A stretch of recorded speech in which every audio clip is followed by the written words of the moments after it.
Polynomial II is a music-powered spaceflight game which allows players to feed their music in and fly around in a psychedelic dreamland. The color flow in the stars that you're seeing is directly drawn from the music that's being fed into the game. It's early access at this point, so let's take a look at what's here. If you're not familiar with the Polynomial series, the first game came out in 2010 and was one of only about 4 games that were music-based that I knew of at the time, others being Audio Surf, Beat Hazard, and Rhythm Zone, a Guitar Hero type game that didn't work very well. At the time, it was set apart as being the most chilled out and most music-focused of those 4 games. Today there are more options in terms of games that you can feed MP3s into, but none quite as chilled out and cool as Polynomial. Reading the development notes, it sounds like the big focus has been developing the monsters and the combat aspect of it, and it really shows. In the original Polynomial, the actual combat aspect was the game's weakest point, and they really seem to improve upon it here. Some of the things they've added are multiple weapons, multiple enemies, boss fights, and tracking points you can use to shoot at enemies over an arc. The combat still takes a backseat to the visuals provided by the music, but it's a lot more prominent in this game than it was in the first. Overall, it gives the game a little bit more longevity and a little bit more playtime in terms of content. One thing I'd like to see them work on is making the environment react towards the music more. The background has 100 times more particles than the first game, but all I see really happening in time with the music is some basic color changes. Check out this footage from the original Polynomial. Now, there's more black space and less particles, but you can see the existing particles moving directly based off the time of the music.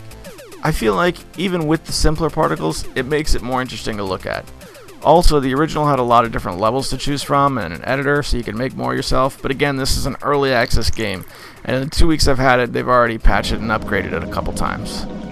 The biggest draw for me is the survival mode, which you're seeing here. Formula-wise, it's about what you'd expect from a survival mode, except unlike Beat Hazard or Audio Surf, if you die, the music isn't interrupted, and that's something I noticed about the overall tone of the game.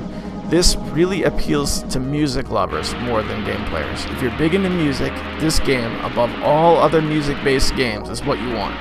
Gameplay-wise, they've improved the formula a lot over the first one a lot, but you still might find more action from a game like Audio Surf. They recently rolled out VR support, so if you're lucky enough to have a VR headset, I imagine this game would be really cool to play that way. Unfortunately, that hardware is not available for me, so I'll have to take Steam's word for it. Another side note, when I first loaded up the game, the sound effects were turned down to the point where it was drowned out by the music being fed in. So when you initially launch and play, it's going to feel like there's no shooting or bullet sound effects. That's not the case. All you have to do is go into the options, adjust your levels, and you're good to go. It's a weird little settings quirk, but it's not a big deal.